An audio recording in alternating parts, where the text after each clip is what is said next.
Ito naman yung bagong gawa natin mga boss na mid-high D12. Dalawang bakso ito. Sa mga nagtatanong ng sukat nito ay ito, susukatin natin isa-isa mga boss. Unahin natin yung kanyang height. Ito yung kanyang height mga boss. Ayan, mula sa baba hanggang dito sa taas ay 22 and a half inches. Yan. 22 and a half inches yan mga boss. Inches so yung gamit natin. Yung lapad naman niya mga boss, lapad niya ay yan, 14 and a half inches. Yan yung kanyang lapad. Sa cutting pala sa loob ng ating mid-high mga boss, dito sa kanyang loob talaga, dito. Dito sa gilid at sa taas, dito sa loob na yan. Yung cutting niya sa loob ay ito. Yan, dito sa gilid at yan, meron siyang 13 inches. Mula yan dyan, sa 13 inches na yan, yan dito, sa gilid. Yun yung kabuuang cutting sa loob ng kanyang dito harap.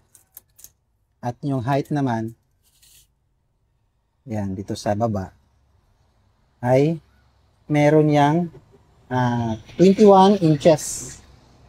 21 inches yan. Mula dito sa baba. Yan.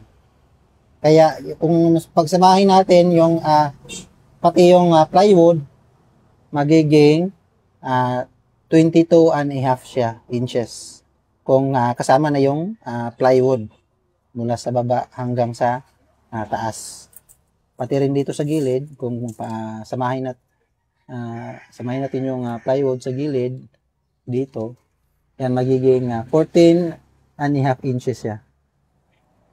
Yung kanyang haba sa likod naman mo boss, yan, ay 15 inches. So yan mo boss, 15 inches. At yung kanyang slant naman dito mo boss, yung kanyang bali ay yan, 7 inches. So yan mo boss, yung pagkabali niya dito, papunta sa likod. Yan, dito naman sa loob mo boss, yan yung kanyang sukat ng kanyang speaker. Dito sa baba, yan, papunta sa kanyang butas, ay 1 inch. So yan, yan, 1 inch dito. Kasi dito yung sa speaker. Kaya meron siyang half inch na bakante o allowance para sa speaker. 1 inch. So yan. Sa gilid naman, dito sa gilid ay 1 inch din. Para dito. May allowance siya para sa speaker. Pati rin dito sa kabilang gilid mo boss. Yan, 1 inch. At dito naman sa taas, yung gamit natin na horn dito mo boss ay 7 point, yung height ng horn natin ay 7.5 yung kanyang height. Tapos yung lapad ng ating horn ay 9.5.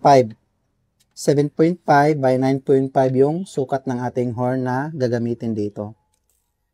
Yan, kaya yung dito ay meron siyang 1 inch mula sa kanyang dito sa taas niya. At distansya sa speaker at sa horn, sa butas, ay meron siyang 1.5 inch yung distansya sa butas ng horn at butas ng speaker. At yung distansya dito mga boss ay 3/4 ho yan mga boss, yan. Naka 3/4 ho yan yung distansya mula sa kanyang speaker board at sa kanyang edge. 3/4 ho yan. Yan yung kabuuang sukat ng ating mid-high D12 mga boss.